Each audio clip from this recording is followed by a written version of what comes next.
नर्मदे हर। आज बोलबो तेसरा मार्च। এই তেসরা মার্চ আমার অভিজ্ঞতার কাহিনী। তো তেসরা মার্চ তিনটি গুরুত্বপূর্ণ জিনিস হয়েছিল। তার মধ্যে সবথেকে যেটা মনোরম অভিজ্ঞতা ছিল সেটা ছিল নর্মদা মায়ের বুক দিয়ে তীরের কাছ দিয়ে নদী পথে দীর্ঘ পথ যাওয়া এবং মান সঙ্গম পার হওয়া। দ্বিতীয় কথা, মালনগাঁও বলে একটি গ্রাম, সেই গ্রামের মধ্যে বহু মানুষ আমাকে আপ্যায়ন করেছিল এবং তাদের বাড়িতে অন্নগ্রহণের জন্য অনুরোধ করেছিল। তো তার মধ্যে একটি পরিবারে আমি অন্নগ্রহণ করেছিলাম দুপুরে, রুটি এবং সবজি, মানে ছোলার ডালের সবজি। তো আরেকটি কথা উল্লেখ করা হচ্ছে, সেটা হচ্ছে পথ চলতি বহু মানুষের দয়া, আতিথ্য, প্রেম, ভালোবাসা ইত্যাদি, মানে তাদের যে আহ্বান করছে একটা সাধু মানুষ, হ্যাঁ, সে যাচ্ছে মায়ের পথে, হ্যাঁ, তো তার প্রতি সেই আহ্বান, হ্যাঁ, এতে এই তিনটে জিনিসের অনুভব মানে আমার মনে খুব মনটাকে খুব ভিজিয়ে আর্দ্র করে দিয়েছিল। তো শিব মন্দির দেখা হয়েছিল এদিন, পবিত্র ঋদ্ধনাথ, যাকে বলে অদিতি তীর্থ। তো সেসব কথা ভিডিওতে জানাবো। শুধু কয়েকটি কথা একটু অন্যরকম, যে কথাগুলো না বললেই নয়, সেইটুকুই আজ বলছি এই ভিডিও। আজকের দিনে অনেকগুলো ভিডিও করেছিলাম, দীর্ঘ যাত্রাপথ ছিল। তো সুতরাং এই আজকের দিনটাকেও দুটি পর্বে ভাগ করে আপনাদের দেখাবো। তো প্রথম অংশে নদী পার হওয়া অবধি দেখাবো। তো এই মান নদীটি কিন্তু বেশ চওড়া এবং অনেক গভীর, নর্মদা মায়ের সঙ্গে যুক্ত হয়েছে। এখানে এই নদীর তীরেই আদিত্য তীর্থ বা অদিতি তীর্থ এইটা নিয়ে শাস্ত্রে উল্লেখ আছে এবং এই নদীটির তীরে প্রাচীন যুদ্ধ বিগ্রহ ইত্যাদিরও ইতিহাস আছে। তো এই জায়গাটা অনেকটা পরিত্যক্ত। এখানে হয়েছে কি, এইখানে মনটা আমার যেমন নদী পথে চলতে আনন্দ হয়, সেই রকম কিন্তু মনের মধ্যে একটা খুব অপরাধ বোধ হয়েছিল, জেগেছিল। তার দুটো কারণ। একটা হচ্ছে দীর্ঘ পথ আমাকে নদী পথ বেয়ে যেতে হচ্ছে মায়ের মধ্যে দিয়ে। তো এটা তো তীর্থযাত্রীর পক্ষে শোভন নয়, উচিত নয়, কিন্তু যুগ পরিপ্রেক্ষিতে কিন্তু হচ্ছে। মানে কি, মান নদী পার হওয়ার সঙ্গমের কাছে আরও পথ ছিল, তো সে পথগুলো এখন আপাতত গ্রামবাসীরা তাদের স্বার্থের জন্য বন্ধ করে দিয়েছে। সেখানে পরিক্রমাকারীরা যাবে, অল্প একটু দূরত্ব পার হবে, মাত্র 10টা টাকা দেবে, পার হয়ে যাবে, এই হচ্ছে গল্প। কিন্তু এখন হচ্ছে কি, সেখান থেকে খেয়াঘাট তুলে দিয়েছে, নৌকোর মাঝিরা সেখানে আর যায় না। এখন যেখানে নর্মদা পার হয়ে এপার ওপার যাতায়াত করে, সেইখান থেকেই বোট কখনো এপার ওপার যাতায়াত করছে, কখনো নদী পথে অনেকটা পথ গিয়ে মান নদী পার করে দিচ্ছে অনেকটা টাকার বিনিময়ে। তো এখানে 10 টাকাটা 50 টাকার গল্প, তাও অনেকগুলো পরিক্রমাকারী হলে। আমি যেহেতু একা ছিলাম, হ্যাঁ, সে তো টালবাহানা করলো, আমাকে বসিয়ে রেখে আরও একবার নদী পাড়ি দিল হচ্ছে ওপারে যাত্রী নিয়ে। তারপরে এসে বলল যে বাবা, একা একা যেতে হবে, এইভাবে কি হয়, মাত্র 50 টাকায়, তো আমার দেরি হবে, হ্যাঁ, আমি বিকাল 4টের পরে যাব। তো দেখুন, গোটা দিন নষ্ট। আর 4টের পরে সন্ধ্যের অন্ধকার নামবে, তখন কোথায় আশ্রয় নেব, কোথায় জঙ্গল পথে থাকব। তো এই হচ্ছে গল্প। তা 200 টাকা দিয়েছিলাম। পরে দেখলাম যে অনেকটা পথ সে গিয়েছিল। 200 টাকাটা বড় কথাটা হচ্ছে পার হওয়ার স্থানটি, হ্যাঁ, যেখানটা পরিক্রমাকারীদের অতীতের পার হওয়ার জায়গা ছিল, সে জায়গাটি নেই।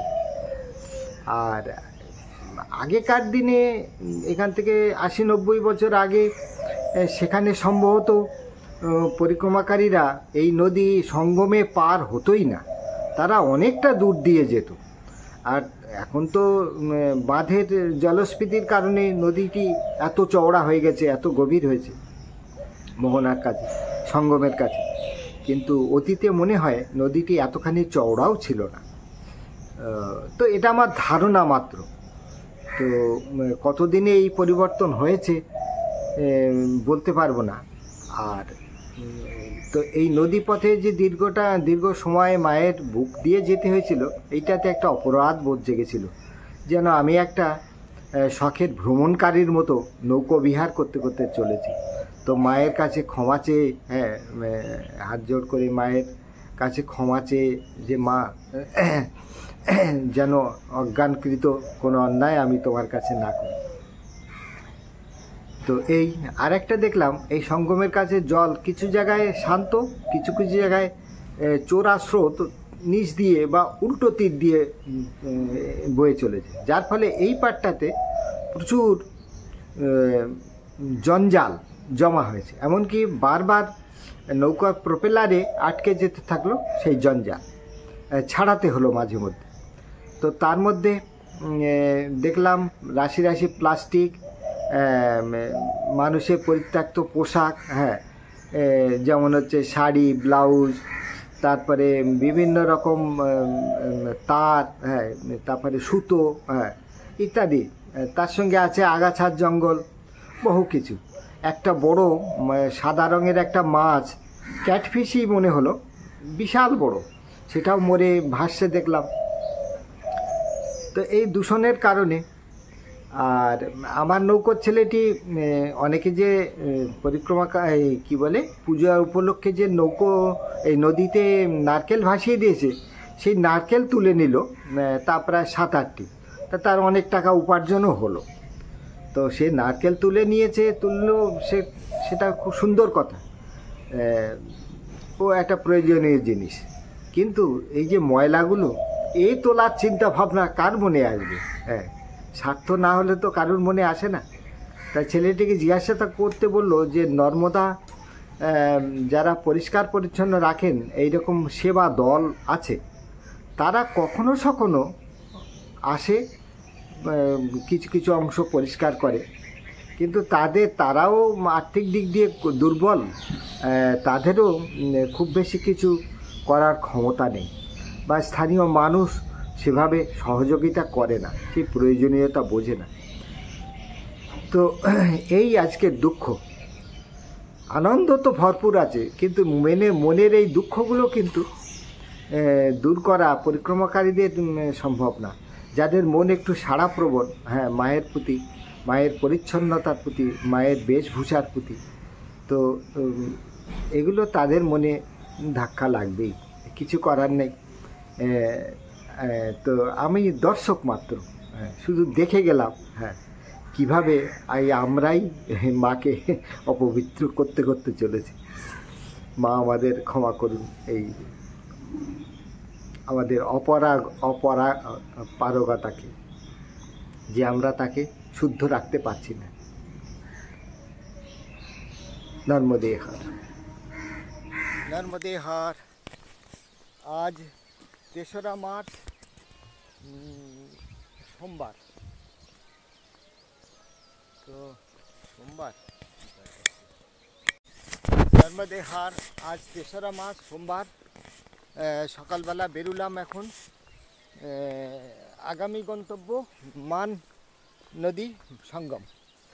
তো এখানে এই পিছনে মহাকালেশ্বর মহাদেব রেখে যাচ্ছি, আর এই মা নর্মদার তট, অনেক উঁচু মন্দির, কিন্তু ধস নেমেছে সব পাড় দিয়ে।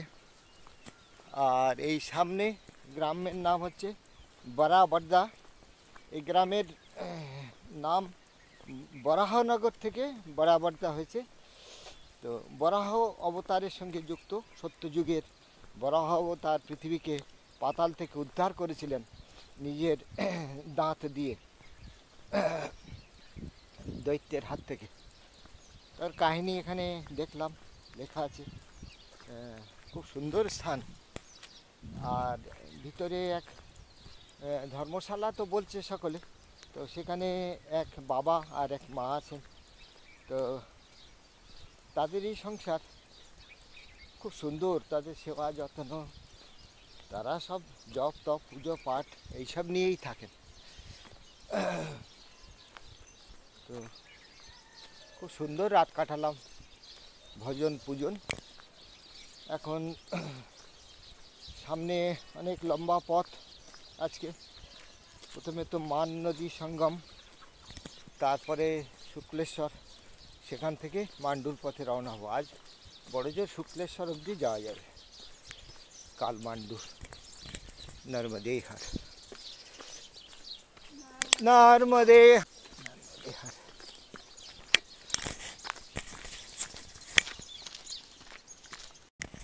নর্মদে হার। এখন এসেছি মালানগাঁও,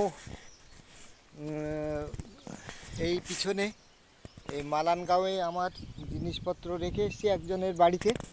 এসে এখন নর্মদা কিনারে সিদ্ধেশ্বর মহাদেব দর্শনে এসেছি। অতি সুন্দর জায়গা, ঋদ্ধেশ্বর, সিদ্ধেশ্বর নয় ঋদ্ধেশ্বর এপারে, আর ওপারে সিদ্ধেশ্বর।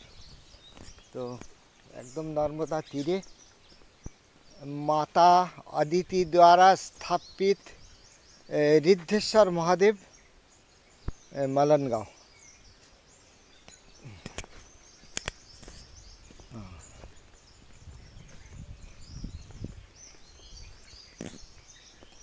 नर्मदे हार माई, नर्मदे हार।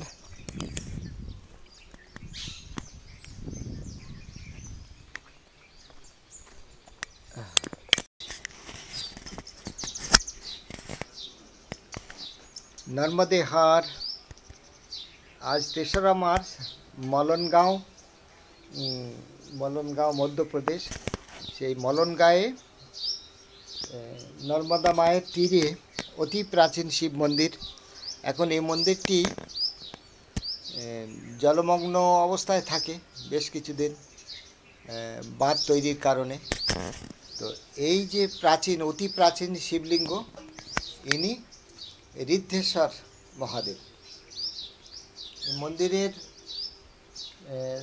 এই লিঙ্গ স্থাপিতা হলেন অদিতি মাতা। অদিতি মাতা হলো মহামণি কশ্যপের পত্নী ছিলেন, সমস্ত আদিত্যগণের মাতা তিনি ছিলেন। তো এখানে মহাদেব আছেন, নন্দী মহারাজ আছেন, সিদ্ধ সব সুন্দর দেবমূর্তি আছে। নন্দী মহারাজের একটি প্রাচীন পাথরের মূর্তি আর একটি শ্বেত পাথরের মূর্তি, দুটি। और ये भी नंदी महाराज है क्या, बड़ा हो अवतार जी का माता? ये तो नंदी महाराज है, ये भी नंद है। तो नंदी महाराज का ये मूर्ति बाद में लगा है क्या? ये पहले।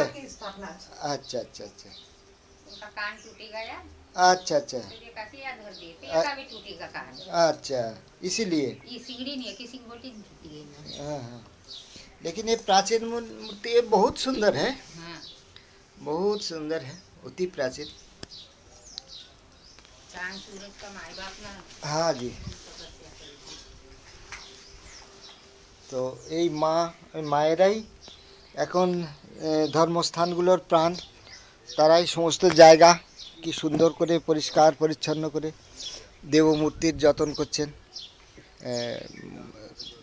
ভালো করে বাসি ফুল বেলপাতা সরিয়ে নতুন করে মহাদেবের অঙ্গরাগ তারাই সম্পন্ন করছেন।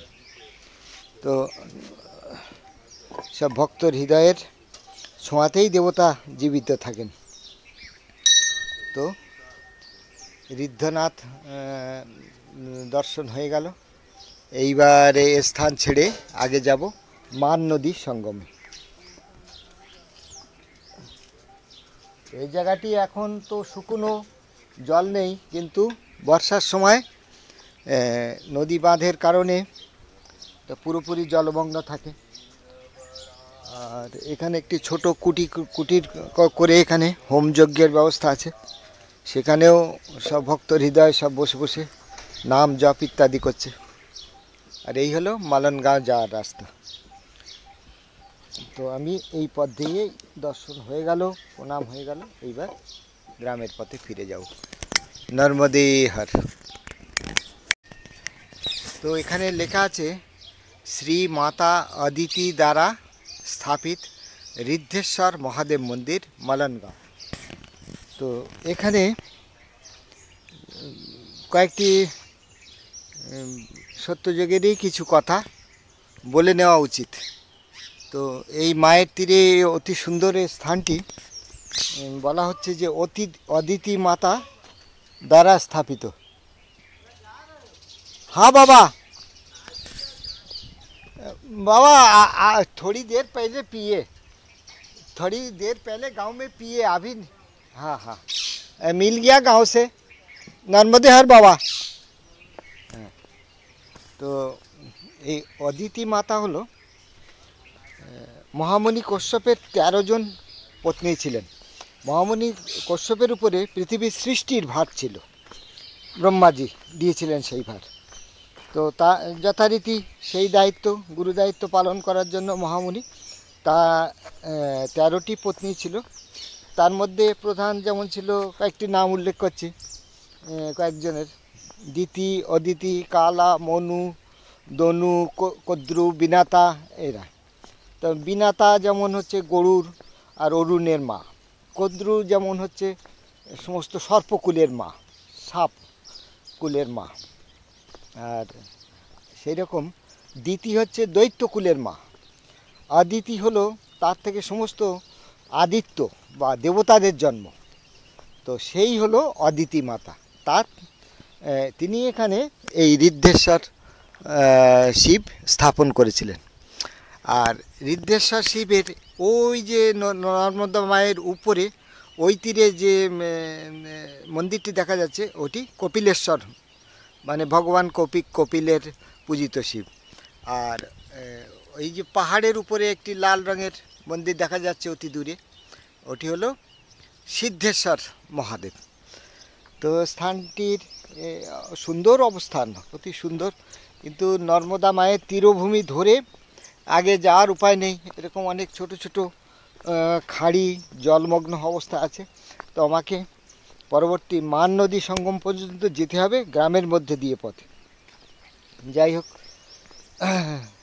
দেবকুলের মাতা অদিতি নির্মিত ঋদ্ধেশ্বর মহাদেব এখানে দর্শন করলাম আজ। নর্মদে হর।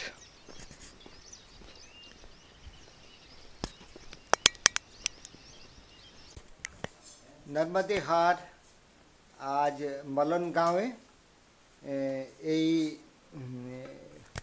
এই ঘরে দুপুরে ভোজন প্রসাদী নিলাম। এই মায়ের, এই বাবা আর পিতাজি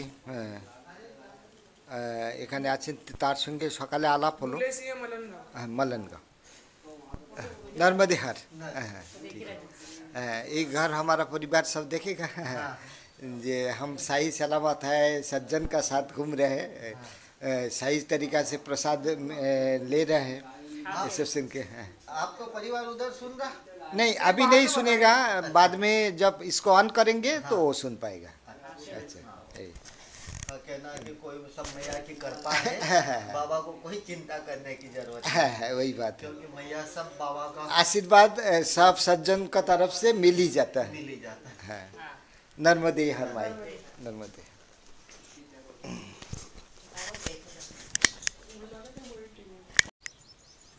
तो इन्हीं হলেন এই সাধু বাবা। इन्हीं मोबाइल भी है। हाँ, मोबाइल भी है और फोटो भी उठते हैं। এই সাধু বাবার কুটির, এই যে জমিটা আছে, এই জমির মালিক সাধু বাবাকে এখানে থাকতে দিয়েছেন। তা তিনি कितने का है महाराज? ये तो पता नहीं, ये तो पता नहीं, दान में दे दिया था मेरे को। अच्छा अच्छा, ये चलने का पहले। हाँ देख दो मोबाइल, फोटो भी मोबाइल। हाँ हाँ, তো তো এ নর্মদে হার। তো এই সাধু বাবা 3 বার পরিক্রমা করেন পায়ে হেঁটে নর্মদা মায়ের তীর দিয়ে দিয়ে। তারপরে পরিক্রমা শেষে এই জায়গায় এই ঘরটিতে তিনি চতুর্মাস্য করেছিলেন। তারপর থেকে তিনি এখানেই রয়ে গেছেন। গ্রামবাসীরাই তাকে যত্ন করে খাওয়ায়, কানে কম শোনেন। তো উনি নিজে দুপুরের ভোজন প্রসাদী করতে যাচ্ছিলেন, তো আমাকে ডেকে নিলেন একটু চা খাওয়ার জন্য। আমার একটু আগে ভোজন প্রসাদী করা হয়ে গেছে। নর্মদে হার মাই মাই আপ কাম করো, कोई बात नहीं। তো তিনি ডাকলেন, হ্যাঁ সাধু সন্ত মানুষ, তো তার অনুরোধ রাখলাম, অল্প একটু চা খেলাম, বেশ দুদণ্ড বসলাম, এতেই তারও শান্তি, হ্যাঁ আমারও মঙ্গল। তো এইরকম নর্মদা মায়ের তীরে তীরে কোনায় কোনায় কত মানুষ যে কীভাবে তার নাম নিয়ে জীবন কাটাচ্ছে তার দয়ায়, এ না দেখলে বিশ্বাস করা কঠিন। হ্যাঁ, বুড়ো মানুষ একাই থাকেন, কোনো ব্যাপার নেই, কোনো ভয় নেই, কোনো উদ্বেগ নেই, কিছু নেই। গ্রামের মানুষ, বিত্তশালী মানুষ, তারাই তার ব্যবস্থা করে দিচ্ছেন, খাবার জোগাচ্ছেন, কিছু করতেও হবে না। আর কুটিরে উনি মায়ের নাম জপ নিয়েই কাটিয়ে দেন। তো তবে বারবার বিভিন্ন মানুষের সঙ্গে মিলতে হচ্ছে। তো রাস্তায় পথ চলার গতি ক্রমশ একটু শিথিল হয়ে যাচ্ছে, কিছু করার নেই। নর্মদা মার পরিক্রমা শুধু রাস্তা দিয়ে হেঁটে যাওয়া নয়, তার সঙ্গে তার আশেপাশে যেসব মানুষ আসে, জীবজন্তু আসে, মাঠ ঘাট সবই তার অংশ। সবার খোঁজ খবর নিতে নিতে যাবে। কেউ যদি ডাকে অবশ্যই তার কথা শুনতে হবে, তার ডাকে সাড়া দিতে হবে। এটাই মায়ের পথে পরিক্রমার এটাই হচ্ছে সঠিক পন্থা। আগেকার দিনের থেকে এখন যাত্রাপথ অনেকটা লম্বা হয়ে গেছে, কারণ মায়ের কিনারা দিয়ে যে সংক্ষিপ্ত পথ ছিল সে পথ এখন আর নেই। তো দেখা যাচ্ছে হিসাব অনুযায়ী 1000 কিলোমিটার পথ এখন বাড়তি চলতে হচ্ছে 20 বছর আগে থেকে। 20 বছর আগে 1000 কিলোমিটার পথ কম ছিল। হ্যাঁ, 2500 কিলোমিটার টোটাল দৈর্ঘ্য ছিল। কানা কানা দিয়ে এই 2500 কিলোমিটার ঘুরলেই হয়ে যেত। এখন সেটা জলধারা বেড়েছে, তারপরে বিভিন্ন নদী চওড়া হয়ে অনেক দূর অবধি ছড়িয়ে গেছে বাঁধের কারণে। এখন 3600 কিলোমিটার দীর্ঘ পথ পাড়ি দিতে হয় পায়ে হেঁটে। তো আগেকার দিনে ঝাড়ি জঙ্গল ছিল, সেই হিসাবে পথ কঠিন ছিল, কিন্তু এখন এই দীর্ঘ পথশ্রমের ক্লান্তি আর মায়ের দর্শন তো হয় না, তীরভূমি দিয়ে চলার একটা আলাদা আনন্দ। তো কি করা যাবে, যুগ পরিবর্তন হয়, রাস্তা পরিবর্তন হয়, মানুষজনের চরিত্র পরিবর্তন হয়, সেই সব সঙ্গী করেও মায়ের পথে চলতে হয়। নর্মদে হর।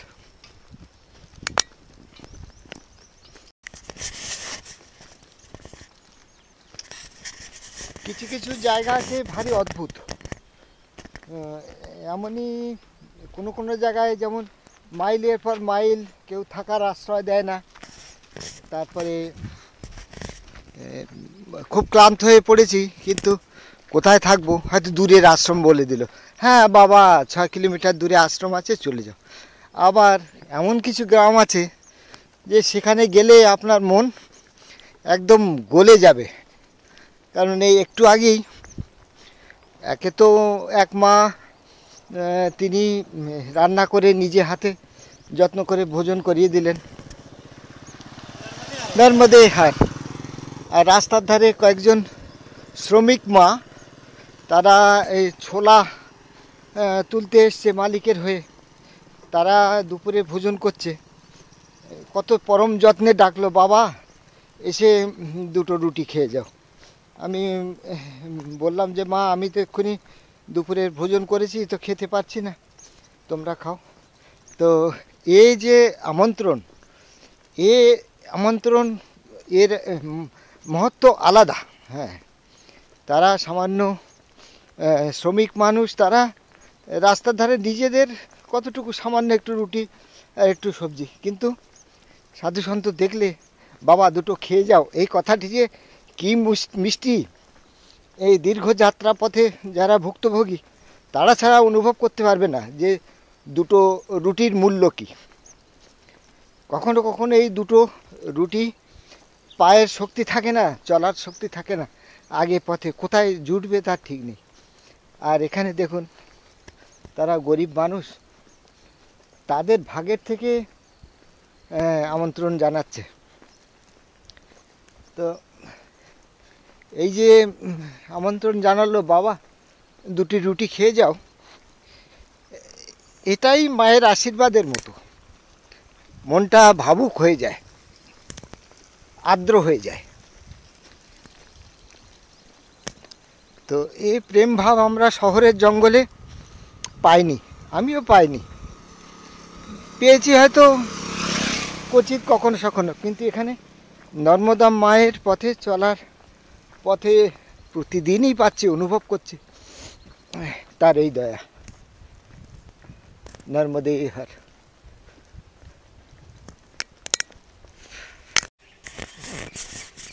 এখন আমি আছি মান নদী সঙ্গমের খুব কাছে। তো গ্রামের থেকে ভিতরে নেমে এসেছি, ভিতরে এখানে মান নদী সঙ্গম যাওয়ার পথে এখানে অনেক নুড়ি পাথর সকলে হয়তো মানত টানত করেন, তারা এখানে রেখেছে। আর আমি চলছি সঙ্গমের পথে, সামনেই সঙ্গম, ডান দিকে এই ঝাড়ির ওপাশেই মা নর্মদা, একদম কাছে। সঙ্গমস্থলটি অনেকটা চওড়া নদী, মান নদী। আর এই নদীটি পার হতে হবে নৌকোয় করে। তো দেখি মাঝি কোথায় আছে, নৌকো কোথায় আছে, কী ব্যাপার কেমনভাবে যায়। তো আপাতত এসে গেলাম সঙ্গমের রাস্তা, নর্মদে হর।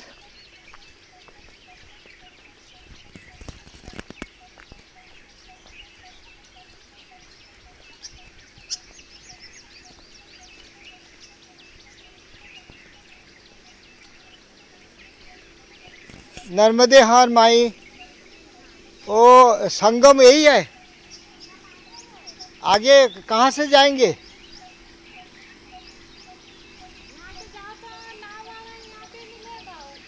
यही मिलेगा नाव? संगम कौन स्थान में? आगे? तो यही से नाव लेके संगम तक चला जाएगा, यही से मिलेगा। ओ कब आएगा नाव? अच्छा अच्छा, ठीक है। और वो अभी नर्मदा मैया पार करके जा रहा है? हाँ तब यही थोड़ा बैठ जाते हैं। और ये क्या शिव मंदिर है? हाँ ठीक। तो এই হলো মান নদী, এই কাছাকাছি।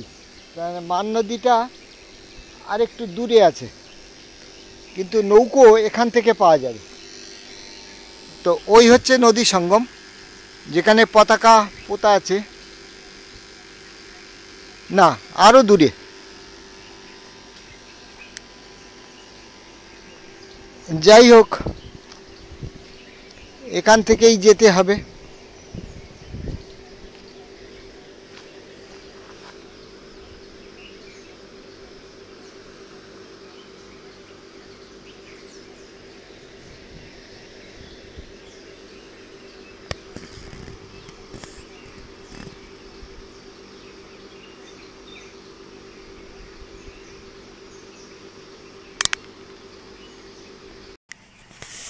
নর্মদে হার।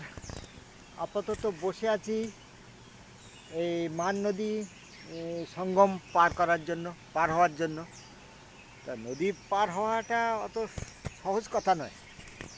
আপাতত এই ঘাটে এই বিশাল এক অশ্বত্থ গাছ, তো এখানেই বসে আছি। নৌকোটি ওই পার থেকে এলো, আবার ওই পারে গেল।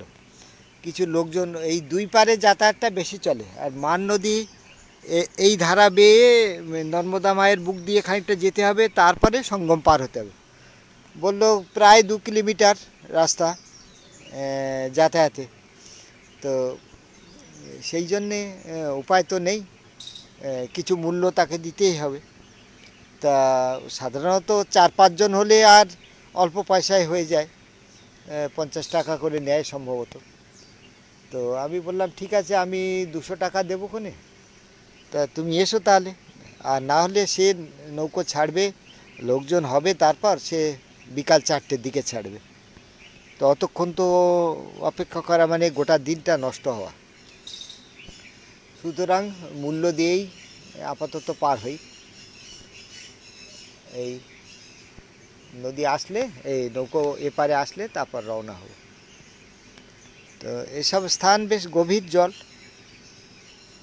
এখন তো ধারা অনেকটা কম, জলের স্তর অনেক নিচে, কিন্তু বর্ষাকালে এইসব গাছের গোড়া দেখাই যাচ্ছে জলের ঢেউয়ে ধাক্কায় এই অবস্থা হয়ে আছে, অনেকটা উপরে অবধি ওঠে। যার জন্য এই সব প্রাচীর টাচীর, অনেক পুরানো প্রাচীর সব ভেঙে তছনছ অবস্থা, পুরানো প্রাচীর। তো সেই ধ্বংসস্তূপের মধ্যেই আছি বসে। তো নর্মদা মায়ের বুক দিয়ে কি নিয়ম আছে তা তো জানি না পরিক্রমাকারীদের, কিন্তু সঙ্গম তো পার হতেই হবে।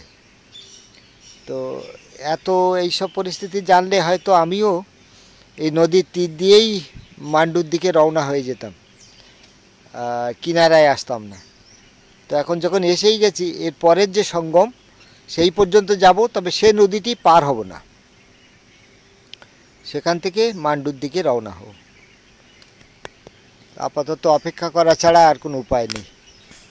নর্মদা হার।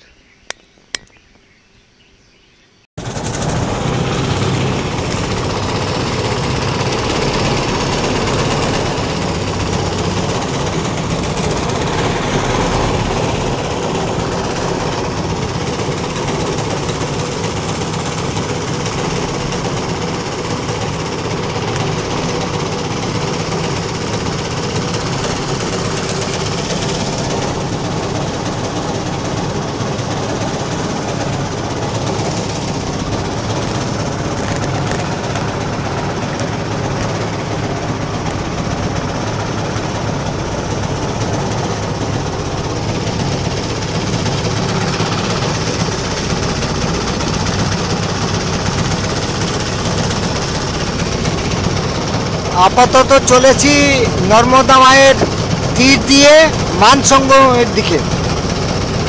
কিনারায় অনেক সব পাখি সব বসে আছে, আর নৌকার মাঝি নর্মদে হার নর্মদে। তো ওই মাঝি ভাই আমাকে মানসঙ্গম পার করে দিচ্ছে।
প্রপেলার জালের সঙ্গে জড়িয়ে গেছে, তো এটা ছাড়াতে হবে, তারপর এগোতে পারবে।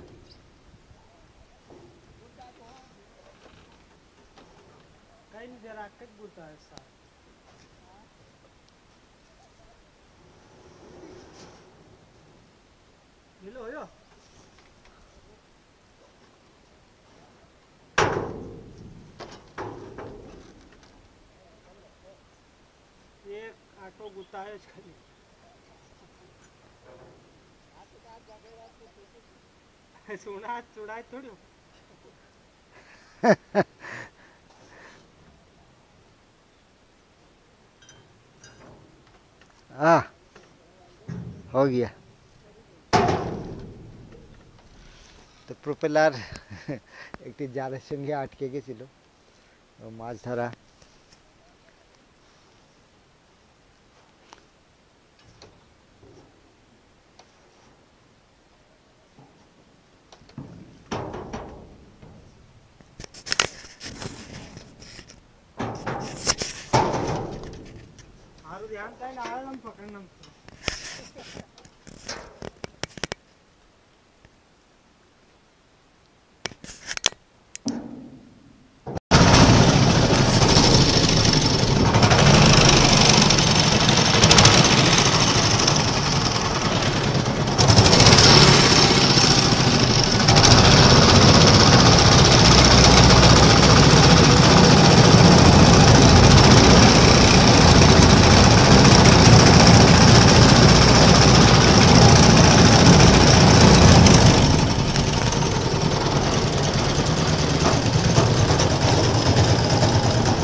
তো নর্মদা মায়ের বুকে ভেসে চলা প্রচুর আবর্জনা, তো কোন কোন যেসব জায়গায় স্থির জল সেখানে জমা হয়ে আছে, আর নৌকার প্রপেলারে সেগুলো আটকে যাচ্ছে।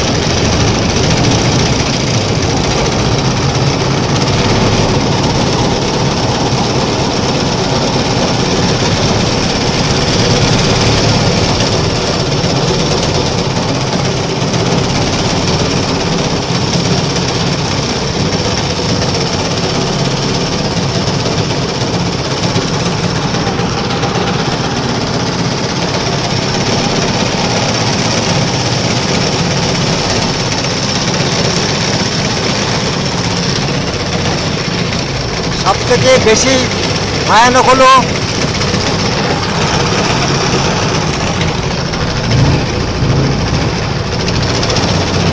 প্লাস্টিক আবর্জনা।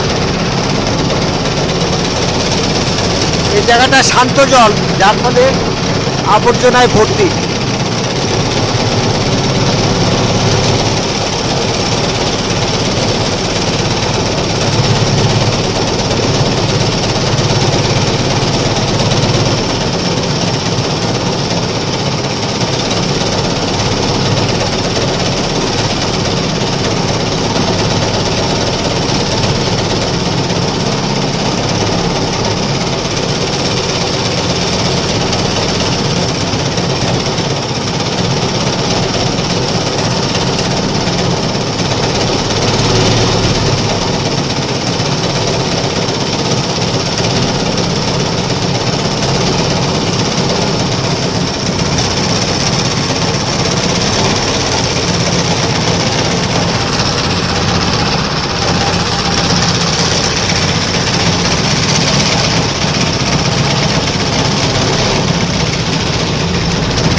এসে গেলাম মান নদী।